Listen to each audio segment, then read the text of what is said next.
Takže vás vítam na ďalšej prednáške, ktorú bude mať pán inžinier Šlínsky. Keď som sa prvý raz dostal k jeho videám, teda k videám na YouTube, kde hovoril o tom, že akým spôsobom pracuje s tými svojimi agrokruhmi, tak som vedel od začiatku, že mnohí ho zavrhnú.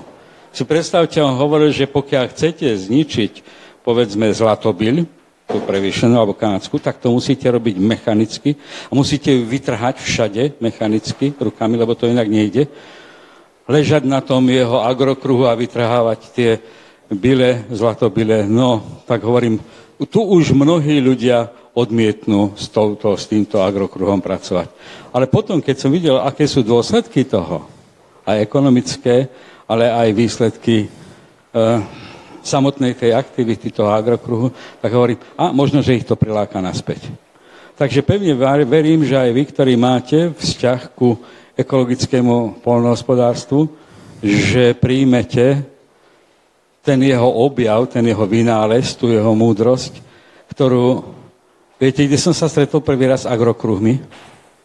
V knihe Nikolaja Nosova to bola moja prvá kniha. Nevedko v slnečnom meste. Presne tak. Takže vidíte, čítali sme spoločnú literatúru, zrejme toho pána Šlínskeho inšpirovalo natoľko. Nosov bol úžasný vizionár. On napríklad hovoril aj o vysávači, ktorý je mechanicky, pochodí vám sám po byte vtedy, keď nie ste doma. A keď ho netreba, tak zalezie desi do svojej skrýše. Tam nájdeme úžasne veľa múdrych vecí v tomto Nosovi. Takže zrejme tá inšpirácia vychádzala aj odtiaľ.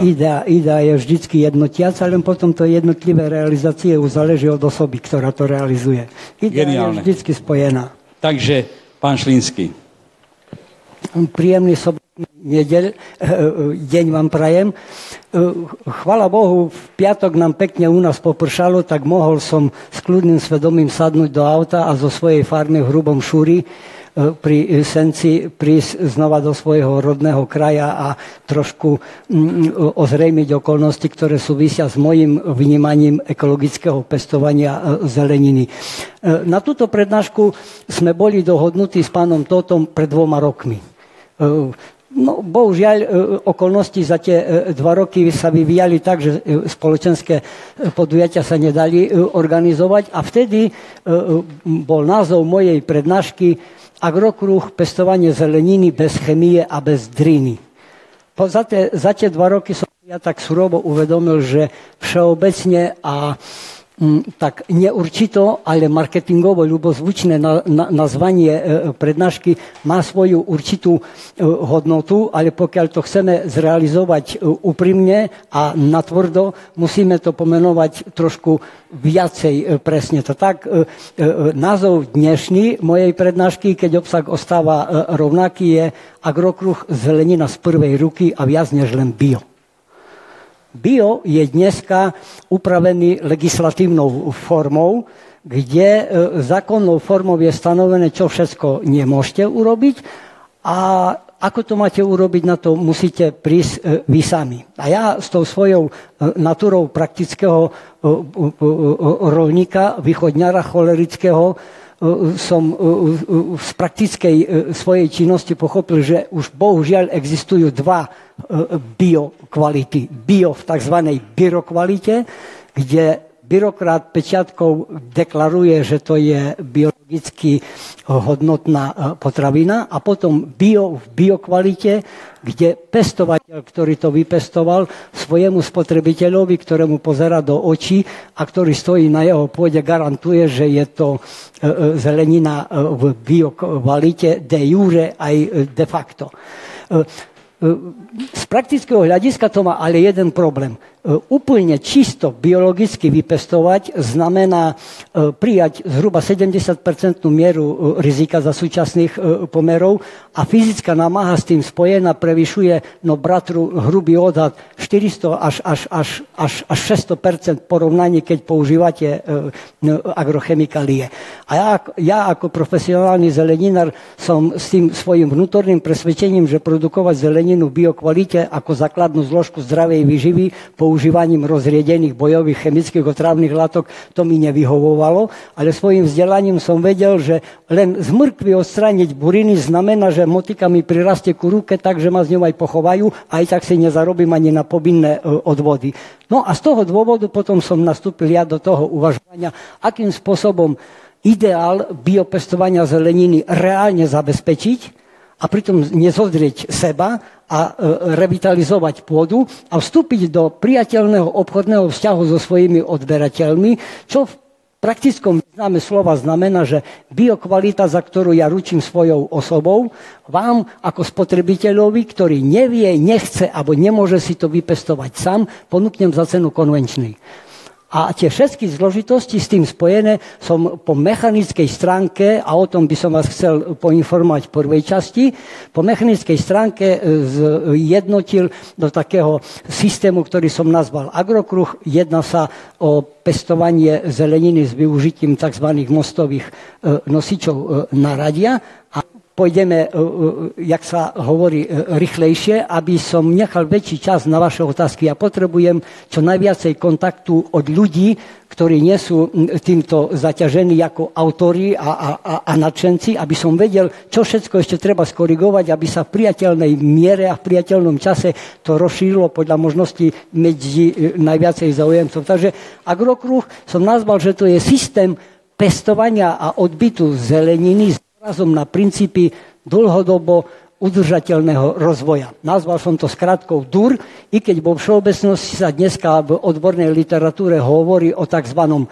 TUR, trvalo udržateľnom rozvoji, lenže ja na poli viem, že trvale není nič.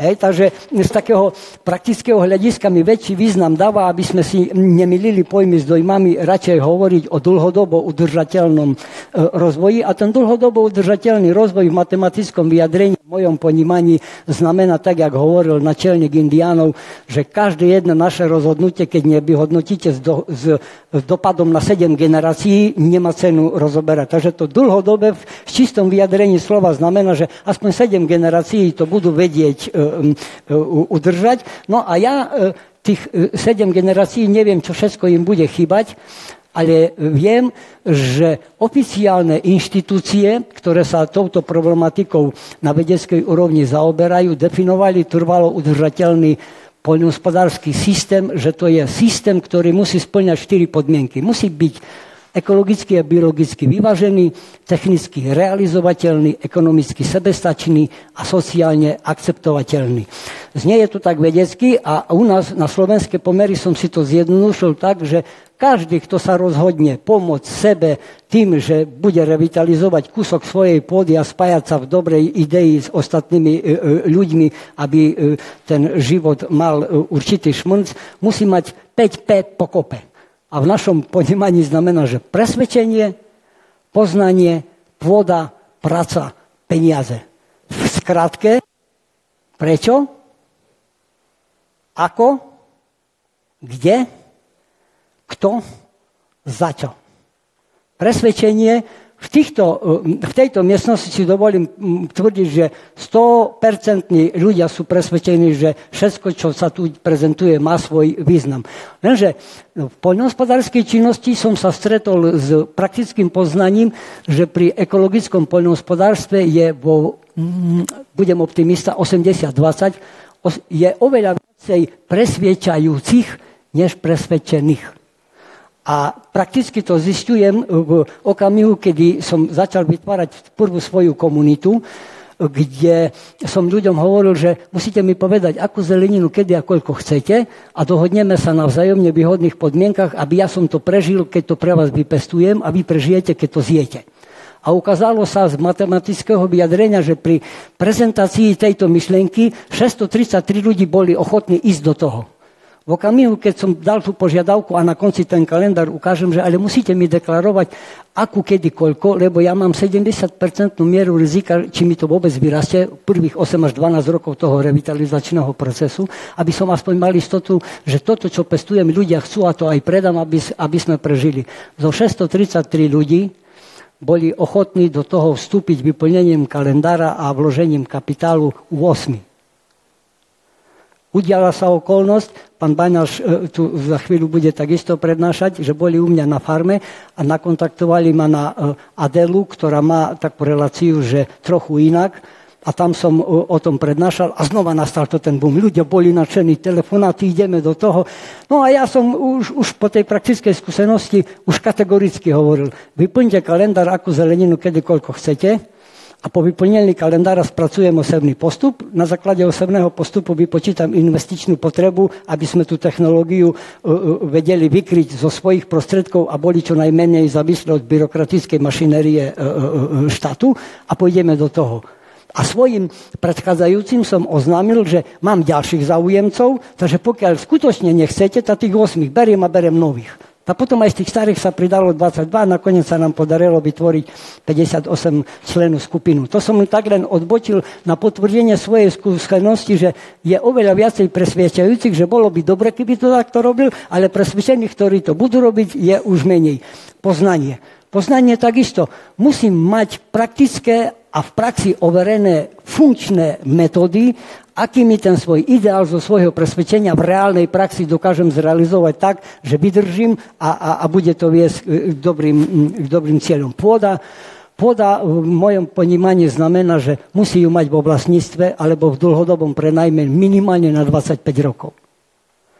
A čo je môj problém tu na Slovensku, vzhľadom na to, že sme veľmi geograficky rozlišení. Zatiaľ najväčší záujem o systém prijavili ľudia z Oravy, z Liptovského Mikuláša, od Popradu a tu dole bol problém. A problém je taký, že zelenina v biokvalite sa dá pestovať na Slovensku len v Podunajskej nížine a juhovýchodnej časti Zemplínskej nížiny, kde sú agroklimatické podmienky vhodné tak, že aspoň teoreticky máte predpoklad, že nebude tam príliš kritický priebeh počasia, aby nezberať nič. No a práca. Robil som vedúceho zeleniny, kde som pestoval na družstve zeleninu na 120 hektároch a zamestnanci som mal 8 babky a 72 Rómkov. Už vtedy som viac menej prakticky pochopil, že pestovať zeleninu nájomnou pracovnou silou je dosť zložitý problém, čo sa týka mentality. A v ekologickom pestovaní, po mojich skúsenostiach, kategoricky tvrdím, že žiadnu zeleninu v biokvalite nájomnou pracovnou silou nemôžete dopestovať. Takže práca je rodinnými príslušníkami na malom rodinnom hospodárstve s uzavretou skupinou spotrebiteľov. No a peniaze, bohužiaľ bez peňazí, jak Česi hovoria, když nemáš peniaz do hospody les, platí to aj pri formovaní ekologickej farmy. S tým, že niektorí ľudia, keď som to tak prezentoval veselo, hovorí, že to svedčí o tom, že aké vy máte priority, že presvedčenie na prvom mieste a peniaze na poslednom. Nie. Nie ani prvé miesto, ani posledné. Všetkých tých 5P musia byť pekne v ucelenom kruhu. Stačí jeden prvok, chyba skôr či neskôr sa toto koleso rozsype. Takže taký ten teoretický úvod, z čoho vychádzam.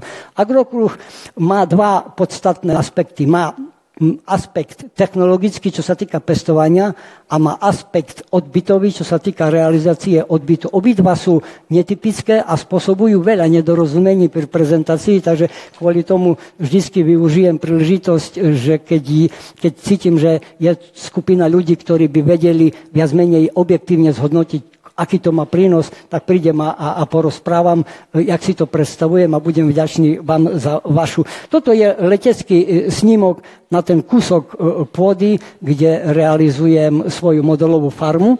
Tu v tomto rohu je moja farma a tu vedľa kolegova, ktorý sa do toho pustil, ale pri praktickej realizácii zistil, že je to príliš dlhý čas, než on je ochotný znášať. Takže viac menej agrokruhom sa zakrýva, ale orie s traktorom. My fičíme na štandardnom režime, aby som dokázal vytvoriť duplikovateľný systém a neponúkal ľuďom niečo na úrovni. Takže verte mi, alebo jak Česi hovoria, hele, ja ti viežim, príšte už mi nelži.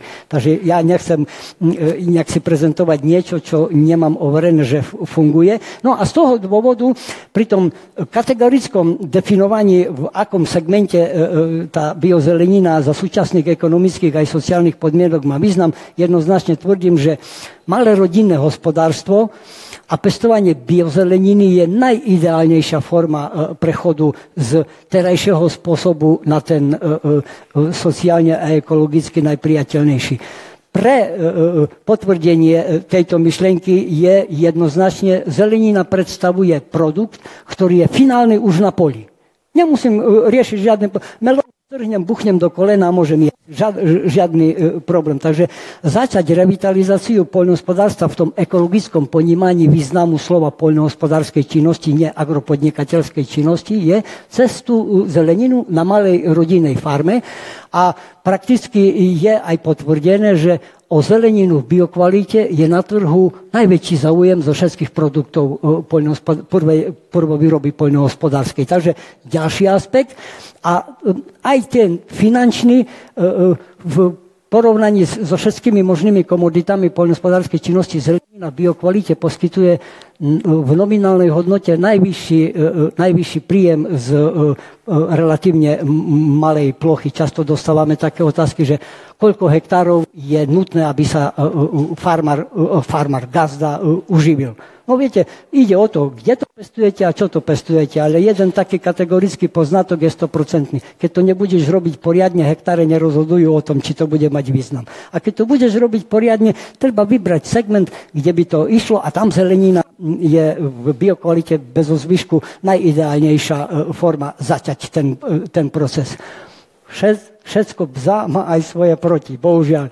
Proti na malej rodinnej farme, ktorá sa zamerá na biopestovanie zeleniny, musí človek počítať s vysokou náročnosťou na odbornosť, zručnosť a fyzickú zdatnosť.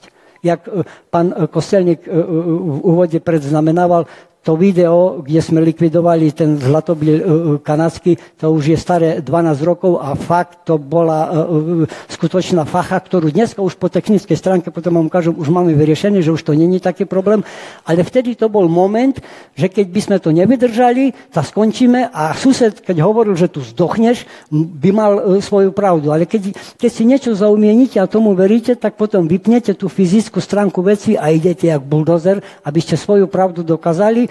A keď to nevydržíte a skončíte, tak poslúžite jak ostrašujúci príklad. Nerobte to, pozrite, tu jeden taký bol a jak skončil, ale keď to dotiahnete do finálnej podoby, skončia debaty, či to má cenu robiť, alebo nemá cenu robiť a začína debata, chceš to robiť, alebo to nechceš robiť. Hej, takže v mojom prípade som kolegovi povedal, aj ty zdochneš, ale ja zdochnem na svojej roli v robote, čo som si vybral sám a ty na cudzej tam, kde ťa poslali. Skutočne ten prechod na ekologické hospodárenie vyžaduje tú vysokú náročnosť na odbornosť, zručnosť a fyzickú námahu a to je spôsobené tým, že je veľmi nízka úroveň materiálno-technického zabezpečenia a realizácie tých prác. Vo väčšine prípadov, keď ste absolvovali permakultúrne kurzy alebo na nejakých takých tých jednoúčelových ekologických kurzoch bolo, vždycky sa ručná práca motýka.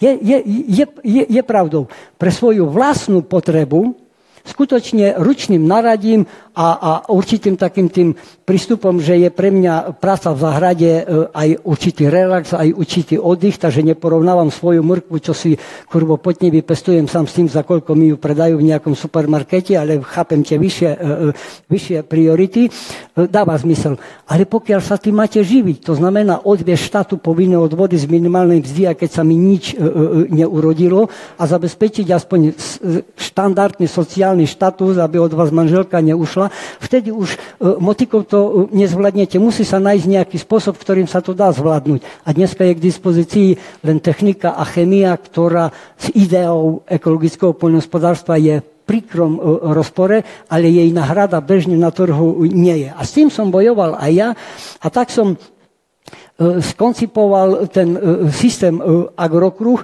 kde pri debatách, o čom sa vlastne bavíme, kategoricky hovorím, že systém, ktorý viem garantovať, že bude funkčný, je záhradnícka produkcia širokého sortimentu zeleniny. Sú dva spôsoby zeleninárstva. Poľné zeleninárstvo a záhradnícke zeleninárstvo. Poľné zeleninárstvo znamená úzky rozsah sortimentu na veľkých plochách, aby sa dal technologicky zvládnuť. Pán Maťaj, môj sused v Senci, to robí. Záhradnícka produkcia vyžaduje široký sortiment A ten široký sortiment je nutný aj z toho ekologického hľadiska, lebo zelenina prakticky predstavuje 48 botanických druhov, v rámci ktorých v listine povolených odrod je 2117 odrod zaevidovaných. Takže tá škála pestovaných druhov je tak široká, že tá technológia na pestovanie širokého sortimentu je veľmi zložitá a široká. Na druhej strane ten široký sortiment musíte pestovať kvôli tomu, aby ste zabezpečili prioritnú požiadavku ekologického pestovania, široký osevný postup, aby na tej istej ploche tá istá čeľaď nebola skôr jak za 6 rokov. Takže z toho tá záhradnícka produkcia širokého sortimentu je kategoricky daná aj z mechanického, aj z finančného, aj z ekologického, aj sociálneho hľadiska. No a technológiou, ktorou by sa to dalo zvládnuť, je tzv. Záhonové pestovanie. A v mojom prípade to záhonové pestovanie realizujem s tzv. Mostovým nosičom naradia, čo je netypické zariadenie, ale vo svete pri tých ekologických systémoch pestovania mostový nosič naradia predstavuje jediný technický prostriedok, ktorý bez zvyšku odstraňuje degradáciu pôdy s hutňovaním, neorganizovanými prejazdami. Po väčšine prípadov sú to široké tie agrotechnické mosty, keď tak v rýchlosti, úplne zamedzujú zhutňovanie pôdy.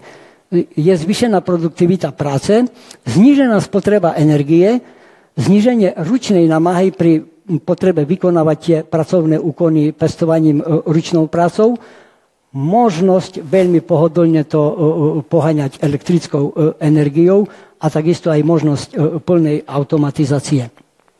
Vo svete je vyvinuto niekoľko konštrukcií mostových nosičov naradia, ktoré fyzicky som videl tento Aeschalon v Izraeli a teoreticky s autorom tohto systému Dowler sme boli písomne v kontaktu. Všetko sú to mechanizmy určené pre veľké podniky a tým pádom aj tá ich nadobudáca cena je mimo možnosti malej rodinnej farmy, ale ten aspekt odstranenia zhutňovania pôdy neorganizovanými prejazdami na mostových nosičoch pre mňa bol tak inšpirujúci, že som modifikoval mostový nosič do systému agrokruh, kde rameno sa už nepohybuje lineárne, ale otáča sa okolo pevného bodu v prostriedku parcely a tým pádom odpadol zložitý technický prostriedok, ako zabezpečiť lineárny pohyb mosta, ktorý bude držať presnú líniu pohybu po poli alebo po koľanicách. Na konci riadku,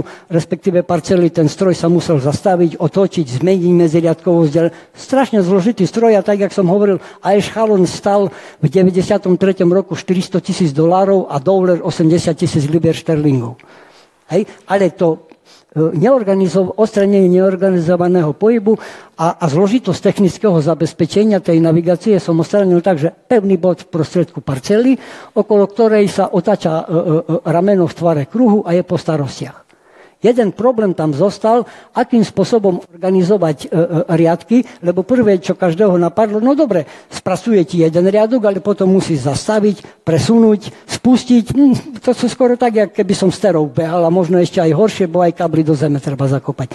Tu kinematika je tak postavená, že na ploche je riadok vytváraný v tvare špirály, kde tá špirála je mechanicky určená prevodovým pomerom medzi reťazovým kolesom v prostriedku a na konci, kde po celej dĺžke ramena mostu je reťaz, v nej je pripevnený záväz naradia a keď sa to rameno otáča okolo toho pevného bodu, reťaz sa odvaľuje po reťazovom kolese a ťahá ten záväz naradia lineárne, takže pri jednej otáčke mostu sa lineárne presunie záväz naradia na vzdialenosť, ktorá sa rovná obvodu reťazového kolesa. 48-zubové koleso 0,8 B1 reťaz znamená 61,8 mm medziriadková vzdialenosť a riadok vznikne v tvare špirály.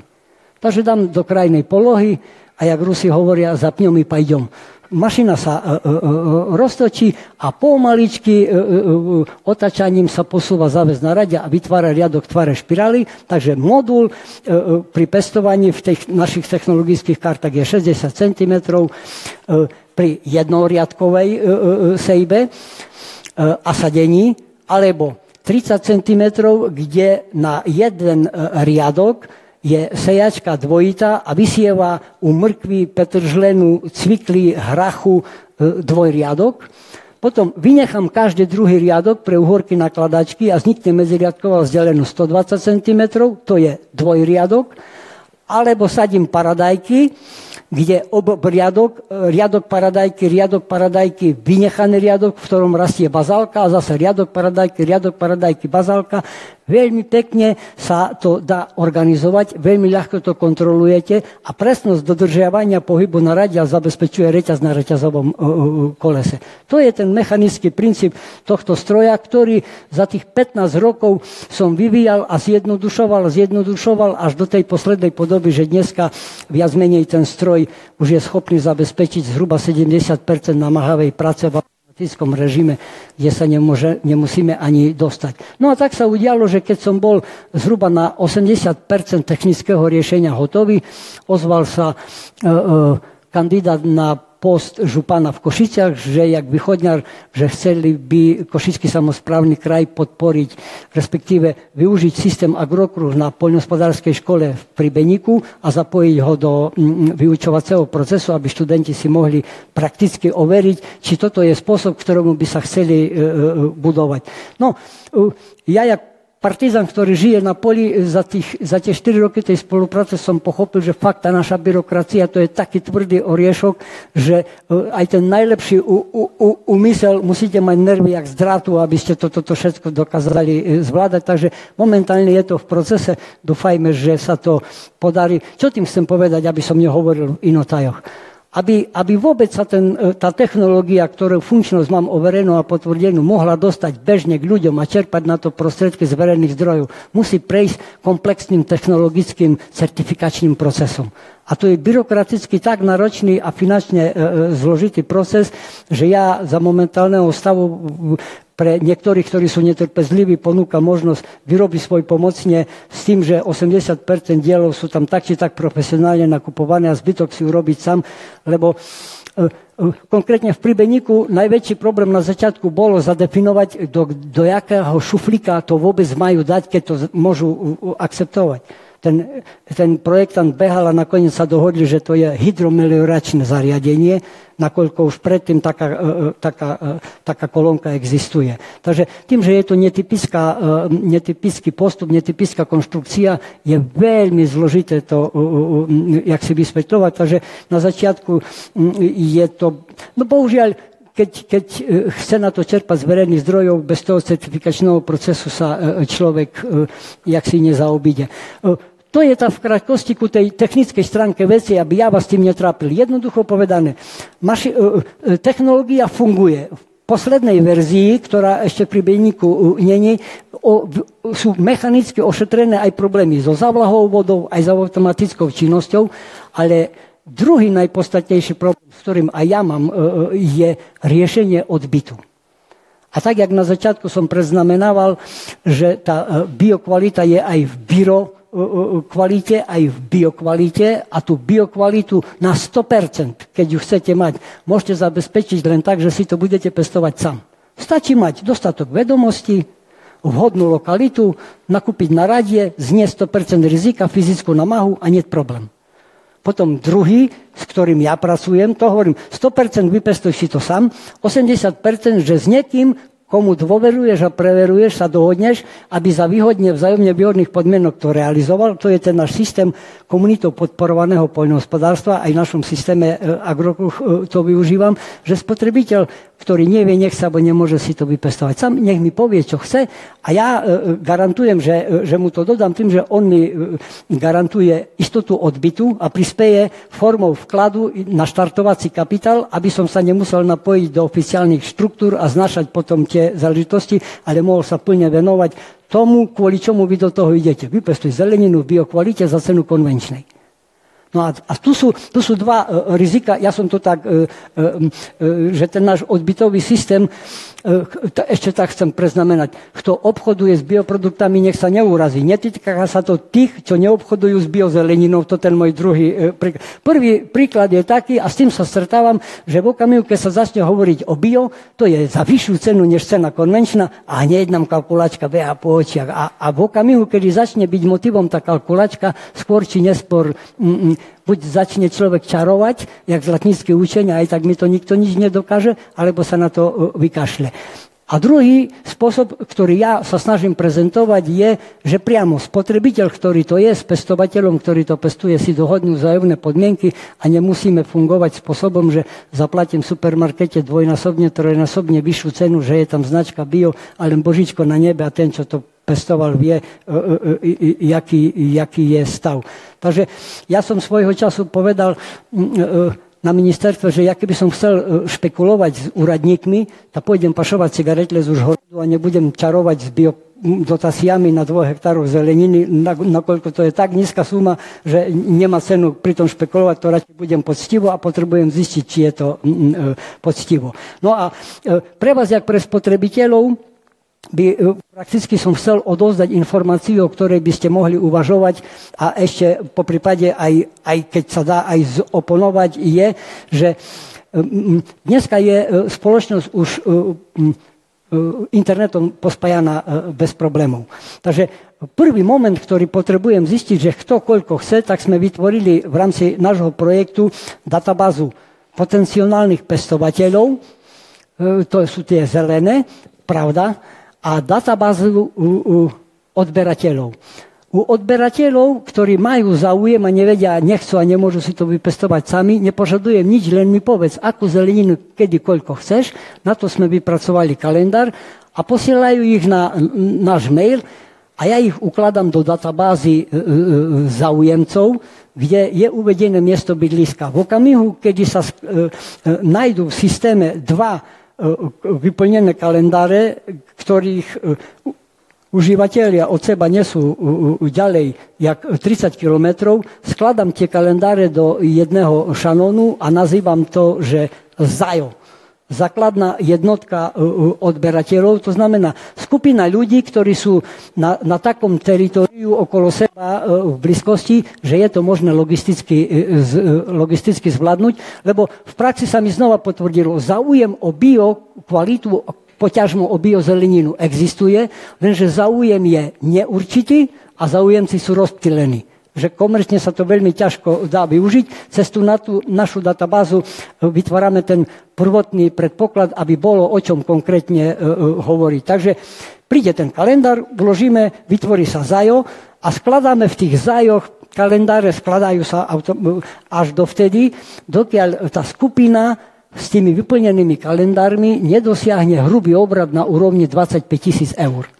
V okamihu, kedy tá skupina má obrad na 25 000 eur, je to uzavretá skupina, ktorú je možné ponúknuť nejakému potenciálnemu záujemcovi, ktorý nebude od nich ďalej jak 30 kilometrov od jedného, s tým, že potenciálni odberatelia, ktorí deklarovali svoj záujem, s potenciálnym pestovateľom, ktorý deklaruje svoj záujem, sa poprvýkrát stretnú na našej modelovej farme, aby fyzicky videli, o čom to vlastne všetko je, dali konkrétne otázky, skôr než do toho vlozia peniaze a pozerali do očí tomu, čo to bude pre nich pestovať a jak sa hovorí, alebo prebehne iskra, alebo neprebehne iskra.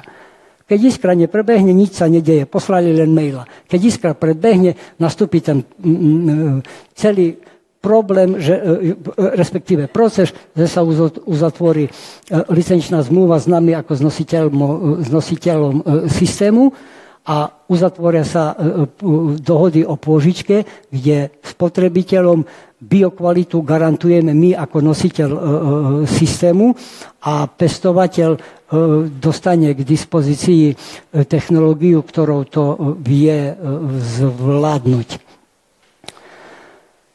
No, prakticky som to už popísal, aj sakra, tam som dal biele a to nevidno, len toto, čo červené Prostata, aj ja pred 20 rokmi, keď skončilo družstvo s pestovaním zeleniny a mňa ako nespokojného zeleninára, aj zelenina pre družstvo bola na silu diktovaná, tá prvého sa zbavili a vtedy som hovoril, že skúsim s vami vypestovať, respektíve vyvinúť ten systém na pestovanie zeleniny, ktorý som vyvíjal pre foliovníky, aby sa tam ženy netrapili v tej horúčave, aby mi družstvo požičalo peniaze, no oni požičali, potom ten systém zničili a tak vďaka tomu som sa posúval a som skončil na západnom Slovensku, kde jeden pán mal záujem o ten systém, ja som ho ponúkol, napísali projekt ekoobytno-produkčnej zóny a z druhej strany Zemegule z Japonska sa im ten systém agrokoch páčil tak, že poslali peniaze, aby sme to zrealizovali a tak sa mne podarilo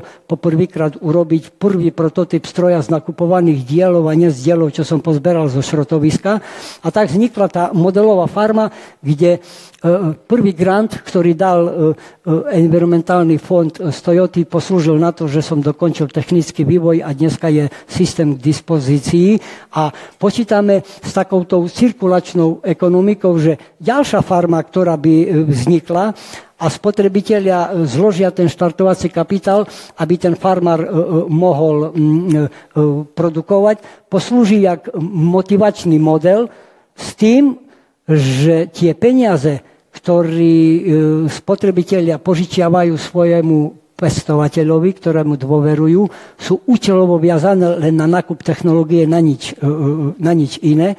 A peniaze im ten pestovateľ postupne vráca 20% zľavou z odobratej zeleniny, čo je splátka tej požičky.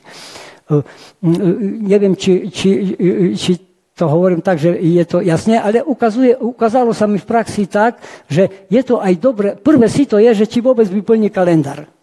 Jak som hovoril, že je veľa presvedčajúcich, ale málo presvedčených. Takže už keď vyplní ten kalendár, už to je človek, ktorý už aspoň vie, čo chce. A potom, keď do toho dáva peniaze, tak predpokladám, že keď spotrebováva málo zeleniny, ten vklad štartovací, ktorý je pre všetkých rovnaký, sa mu bude vrácať 20 rokov. Keď odobere zeleniny za rok za 200 eur, tá 20% zľava, no tá splátka trvá dlho. Takže eliminuje to aj tých, čo jedia málo zeleniny. Ja som tak surovo povedal, tú spotrebu zeleniny, čo máte vy, keď ju budete jesť zo supermarketu, nič sa nedeje. Ale mám tam viete, odskočím len na ilustráciu. V tej 58 členej databázy rodín, ktoré ja mám vo svojej skupine, je diferencia spotreby, že mám tam spotrebiteľa, čo za 1960 eur za rok odobere zeleniny a mám tam spotrebiteľku, čo za 25 eur odobere zeleninu za celý rok. Taká jemnička pani, nemám dušu ju.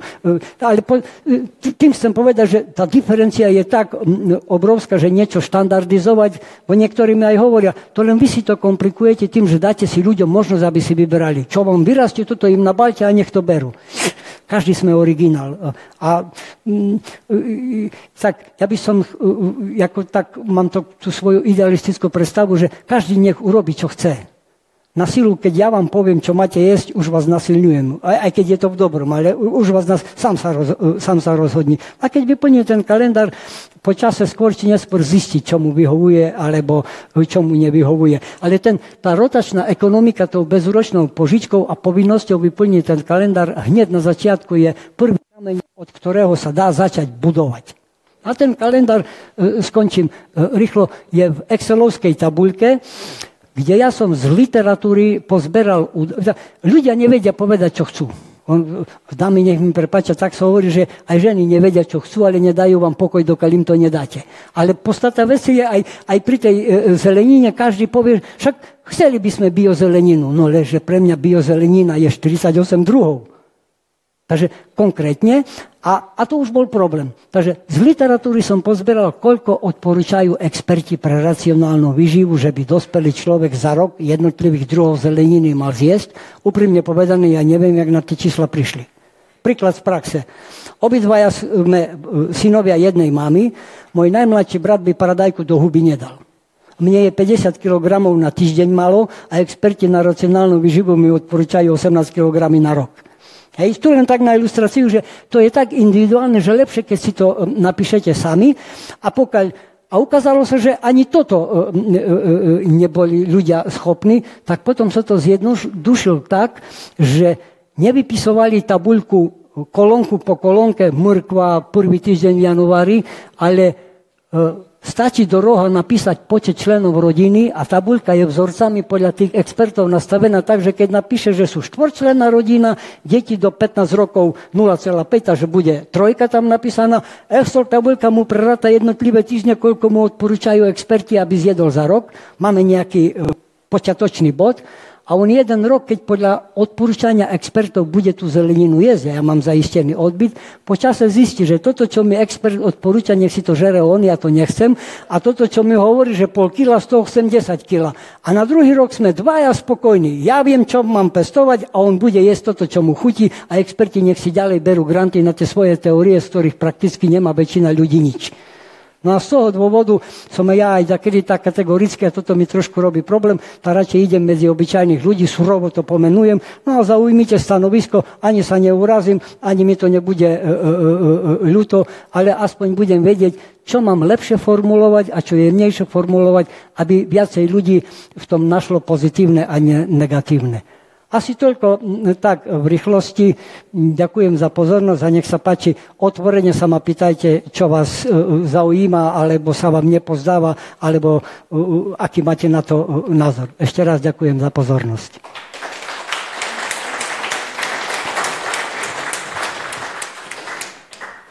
Tak, a to je ten môj podstatný moment. Môžem sa opýtať? Nech sa páči. Na tej webovej stránke sa to prihlásiť na ten agroklub? Áno, áno. Tam aj komunikovať, aj potom tá databáza kalendárov a to upravili sme ju až teraz na poslednú minútu, lebo tiež veľa ľudí mi chcelo pomáhať tak, že sa to zamotalo a už hovorilo o agrokruhu, kde kto, aj to, čo ja nikdy nepovedal, až ma to privádzalo do zúrivosti. Postupne to zjednocujeme, že len toto platí, čo ja povedám a za toto ja nesiem zodpovednosť. Ale musí sa ten priestor vyčistiť, takže táto stránka je jediná, na ktorej sú tie informácie relevantné charakteru, za ktoré nesiem zodpovednosť. Sa chcem pýtať, semena máte svoje, alebo... No, tak je. To mám ten problém a klasicky sa zase posťažujem na byrokraciu. U nás existuje už zákon o ekologickom poľnohospodárstve a ja som aj oficiálne v systéme, aby som mal certifikát a mohol hovoriť otvorenia a dokazoval svoju kompetentnosť. U nás je taký problém, že musíte použiť len povolené odrody. A bol problém zo začiatku, kedy som tým začínal, že museli byť tie semienka tzv. Biopestovania, čo v zelenine bol veľmi obmedzený sortiment a veľmi vysoká cena. Po určitom čase, trošku som tomu prispel aj ja, je potom v zákone o ekologickom poľnohospodárstve výnimka, že môžete použiť, keď preukážete, že na trhu není v biokvalite odrodách, o ktorej vy viete, že vám vyrastie, že nemusí byť z biopestovania, môže byť aj z konvenčného, ale nesmie byť morená. Hej. No a ja študoval som záhradníctvo v Lednicách na Morave. Na prax sme chodili po všetkých záhradníckých podnikoch a z výskumného ústavu zelinárskeho z Olomouca kolega. Pritom na Slovensku som na začiatku nenašiel firmu, ktorá by mi bola ochotná predať nenamorené osiva konvenčné. Zase byrokracia. Je tu zákon o distribúcii osiv a sadiv, ktorý striktne prikazuje z fytosanitárneho hľadiska, že do maloobchodnej siete osivo zeleniny v malospotrebiteľskom balení nemôže ísť nenamorené voči chorobám kličiacich rastlín.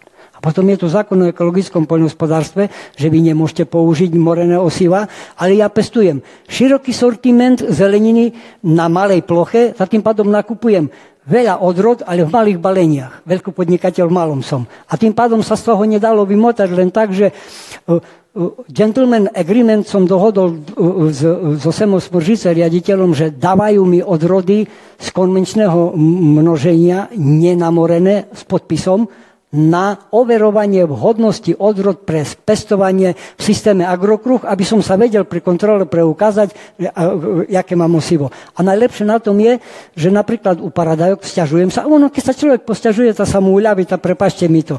Ale z z 32 odrod paradajok, ktoré som testoval, voči Phytophthora infestans, plesni zemiakovej, len jedna odroda, aj keď bol silný infekčný tlak, bola schopná aspoň 30% úrody priniesť. Prvé paradajky dozreli, odroda shake.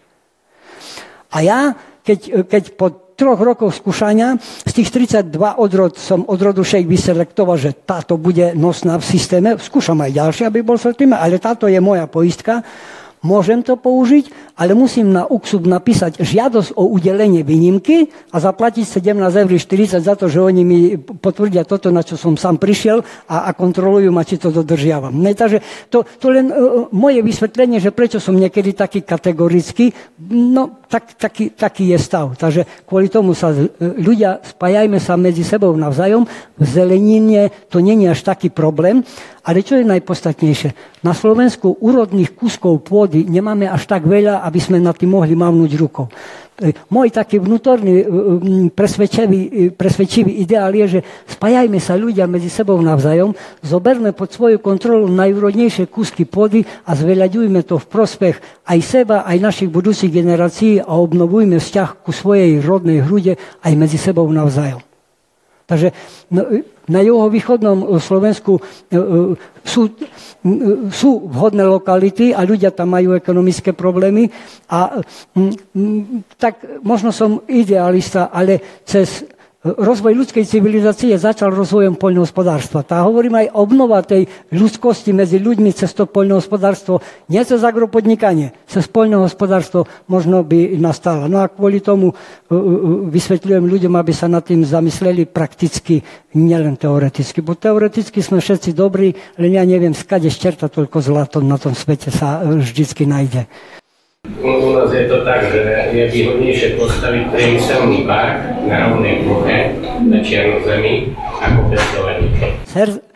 Ja som teraz na tej lokalite, že keď idem do Senca a vidím čo Senec, ešte tam sú tie nívne pôdy pieštite, ale keď idem do Šamorína po tie svoje semienka, čo mi posedlajú zo Semu Smržice, lebo ten Agrotrans je zastupca slovenský, a na Černozemi od Kvetoslavova vidíte, jak sa tam satelitne na Černozemi, na najúrodnejšej bonitnej pôde vznikajú satelitné mestečka, keď budem sa sťažovať, čo pre mňa, jak pre voľnomyšlenkára človeka je neprestaviteľné, že ľudia si zoberú hypotéku a pôjdu z bytovky vertikálnej do bytovky horizontálnej. Že postavia si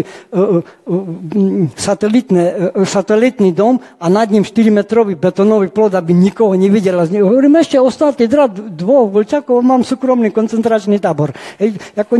Ale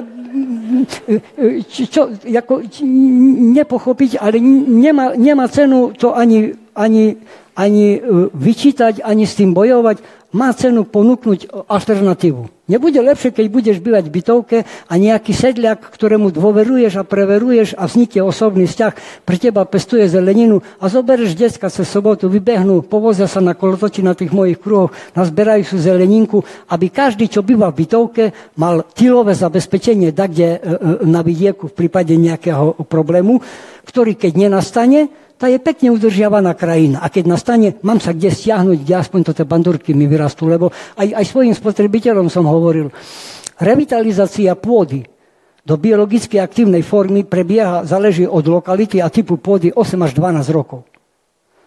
A tých 8 až 12 rokov je potrebné zastaviť degradáciu okamžite, aby sa to postupne spamätalo. V okamihu, kedy by nastali nejaké kritické momenty, robil výskumný ústav pôdy aj na mojich pozemkoch fyzikálne merania.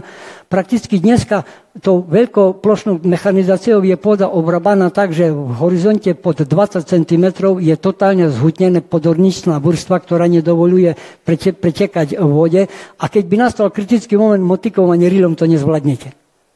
A hovorím, tie najúrodnejšie kúsky pôdy dostať pod svoju kontrolu skôr, než ich predáme. No, jak sa hovorí, musíš urobiť všetko, čo zvládaš a čakať, že či to bude fungovať alebo nie. Kedy hnojíte a čím? No, s hnojením je taký problém, že napríklad, zase zákon, ja môžem použiť aj maštálny hnoj, ale len z ekologického chovu. Čo je tak zložitý logistický problém.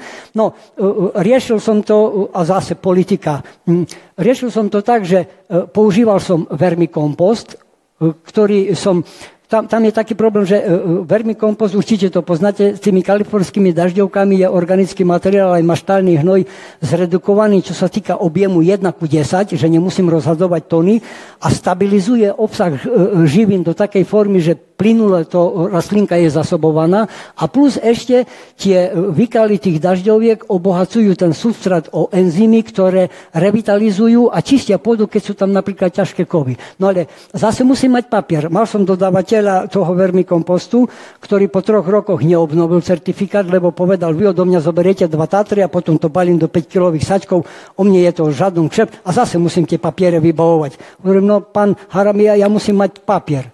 Takže potom začali k nám dovážať fermentovaný slepačí trus z Ruska. No, prišla politika, zase som tam, kde som bol. No, nakontaktoval som, teraz trošku reklamu robím, dúfam, že to není problém, ale slovenský výrobca, ktorý vďaka tomu, že minerálne hnojiva teraz vstúpli, tam možno sa aj jemu vráti to jeho dlhoročná prax, tak v rámci hnojenia, priameho hnojenia používame produkty firmy Rokosan. Je to organické hnojivo, ktoré je spracované slovenskou špeciálnou technológiou, kde sa spracováva perie, srsť, kopyta a rohy na organické hnojiva. No a ďalšie hnojenie je medziplodiny a pestrý osevný postup a mulčovanie. Ale základné, keď tak jednoducho, ono tak, to hnojenie je celý komplexný problém. Ten široký osevný postup, medziplodiny, mulčovanie, aj dodávané nakupovaného hnojiva zabezpečuje výživu rastlín na takej úrovni, že výnosový potenciál je prakticky využitý tej konkrétnej odrody, no bratru na 50%. Bohužiaľ si treba uvedomiť, že väčšina odrod dneska už bola vyšľachtená na intenzívne hnojenie. Takže v okamihu, keď im nedáte intenzívnu minerálnu výživu, jej úrodový potenciál klesá. Skúšal som, keď tie kapusty som skúšal, holandská kapusta kvisto, keď nedostala poriadnu dávku, to taká bola. Naša dobrovodská normálne vám vyrastie aj 5-kilová, aj 8-kilová hlava, no 3-kilové hlavy také najväčšie boli. Ale kapusta bola na úrovni. Kolegyňa z poľa, keď som sa vracal s tou holandskou, sa mi smiala do ksichtu, že hej, Janko, takú malú kapustu, že vypestoval. Ktorým Mariana, to nie kapusta, to ružičkový kel. No popaď, aký krásny. Hej, to, že všetko je relatívne, jak sa k tomu postavíte. Ja ďakujem za pozornosť.